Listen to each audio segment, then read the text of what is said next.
Saya dengar bukan masjid dia kat bawah. Saya dengar lah. Kat bawah mana masjid? Masjid Al-Aqsa yang sebenarnya di bawah tanah. Bawah masjid ni lah. Ya, jadi Encik, antara dua ni, mana satu Masjid Al-Aqsa? Yang bawah. Sebab yang ni memang masjid yang atas kita semua tahulah, this is Dome of the Rock. Yang di atas tu adalah Masjid Al-Aqsa. Yakin 100%. Ia nampak seolah-olah macam Masjid Al-Aqsa dan cantik. Kalau kira yang bawah ni, yang buruk ni bukanlah. Bukan. Ya, saya rasa bukan. Ni Dome of the Rock. Yang ni Masjid Al-Aqsa. Saya rasa itulah. Saya yakin. Tapi dia macam orang kata macam pintu pagar macam tu lah yang saya faham lah. Pintu pagar. Saya dengar bukan ni masjid dia kat bawah macam tu. Saya dengar lah. Kat bawah mana masjid? Masjid Al-Aqsa yang sebenarnya di bawah tanah. Bawah masjid ni lah. Okey, saya dah tahu. Sebab saya rasa ada tulisan Arab kat sini. So saya rasa ni adalah Masjid Al-Aqsa lah sebenarnya. Okay. So kira yakin bawah ni adalah Masjid Al-Aqsa lah? Saya yakin. Yakin? Lock 100%? Saya kunci. Yakin ke? Ya, 100% saya yakin. 100% ke atas. Memang atas? Sebab inilah kiblat pertama kita dekat Palestin. Ataupun ini yang lama dan renovate kepada yang baru. Yang bawah? Yakin 100% yang bawah? Yang bawah nampak lebih macam keadaan Palestin sekarang.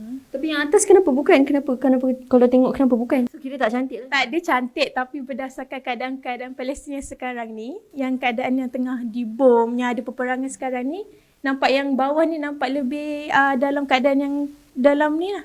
Yakin betul-betul? Atas atau bawah? Ni Dome of the Rock ni lah Al-Aqsa. Yang bawah ni adalah Masjid Al-Qibli. Masjid Qibli. Oh, salah lah ni. Oh, jadi dua-dua bukan? Salah juga. Salah juga. Okay, apa yang betul? Sebenarnya, apa Masjid Al-Aqsa adalah apa-apa yang dalam empat dinding ni. Ya, dia adalah keseluruhan. Ini adalah orang kata bangunan yang di dalam Masjid Al-Aqsa. Oh, betul lah saya cakap tu. Tapi yang bawah tu pun Masjid Al-Aqsa jugalah. Ya betul. Sebahagian daripada Masjid Sebahagian daripada Masjid Al-Aqsa. Maksudnya masjid tu bukanlah semata-mata bangunan tu saja. Maksudnya keseluruhan je betul. termasuklah. Ya, saya faham. Baru sekarang saya tahu knowledge tentang ni lah. Pasti ramai yang tak tahu. Ini bukan Masjid Al-Aqsa, tapi Dome of the Rock yang menempatkan batu suci tempat Rasulullah diangkat ke langit bersama malaikat Jibril. Ini pun bukan Masjid Al-Aqsa, tapi ini adalah Masjid Al-Qibli yang terletak paling hampir dengan kiblat, di mana bahagian hadapan dihalakan secara terus menuju ke arah Kaabah di Mekah, dan ramai yang konfuskan ini sebagai Masjid Al-Aqsa. Masjid Al-Aqsa bukan hanya pada dua bangunan ini sahaja, tapi merangkumi segala apa yang berada di kawasannya. Seperti tembok Burak, Masjid Al-Burak, The Moroccan Gate, Musallah Marwani, perkuburan Babur Rahmah, The Golden Gate, Throne of Sulaiman, dan Kubah Silsilah. Jadi, kata Masjid Al-Aqsa ni adalah keluasan. Ya, betul.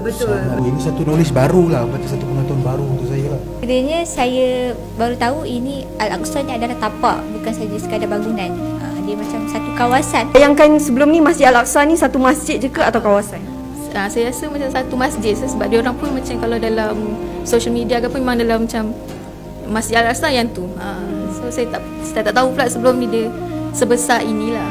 Saya tak tahu Dome of the Rock tu part of Al-Aqsa. Yang saya tahu orang confuse Dome of the Rock dengan Al-Aqsa, dan selalunya orang diorang memang cakap Al-Aqsa Dome of the Rock adalah Al-Aqsa. Memang dikelirukan ini. Ini saya baru tahu part of sebenarnya. Pertahankan Al-Aqsa dengan menyumbang ke saudaraku Palestin. Ayuh boikot jenama ini.